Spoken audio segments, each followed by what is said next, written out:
A breathtakingly beautiful mermaid goddess with glowing pearl-white hair, golden shimmering tail, glowing eyes, and magical coral armor, rising from stormy ocean waves under moonlight, divine presence, glowing aura, fantasy style, ultra-detailed, cinematic lighting.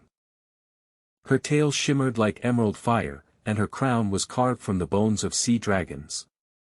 She ruled the ocean with unmatched beauty and strength, and believed no mortal could ever resist her.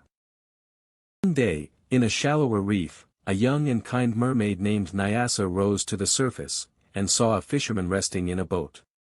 His name was Tendo. Unlike other men, he sang softly to the sea, never cast his nets violently, and always let the young fish go free. Nyasa returned each day to watch him. She was singing different kinds of sea songs to call fish in a net of Thendo, which made Thendo coming at this part of the sea every day. Until one day, he heard her singing. He could hear the song but he cannot see who is singing the song. He loved the voice but he can't see the owner because a mermaid was hiding behind a rock.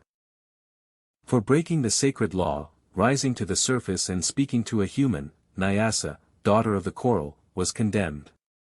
She was locked beneath the reef, inside a prison of volcanic rock, where no light from the surface could ever touch her again. When Nyasa vanished, Thendo searched the waves with empty hands and a full heart. They said she was lost. Taken. Drowned in myth. But love does not surrender to fear. So he dove into the deep, not as a fisherman, but as a man chasing a memory that still moved with the tide. The ocean grew colder the deeper Thendo swam. The pressure crushed his chest. His eyes burned. But his heart stayed sharp. He had heard her voice, faint, aching, calling him. Through shadows and coral, he saw it, a dark cave of black stone, glowing with strange blue runes. Behind bars of twisted sea metal floated Nyasa, chained, barely conscious. But guarding her were two monstrous figures, the queen's elite sea guards. Their tails were armored in obsidian. Their weapons were jagged coral spears. And they saw him. "You do not belong here, surface blood," one hissed through his gills. "Go back, or drown."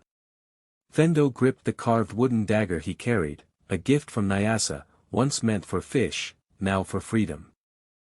A brave African fisherman and a beautiful African mermaid with glowing sea-green tail and long braided hair, swimming hand in hand toward the surface of the ocean, golden sunlight shining through the water above, magical atmosphere, bubbles rising, dolphins and small glowing fish swimming nearby, love and freedom in their eyes, cinematic fantasy style, underwater glow, emotional moment, high detail.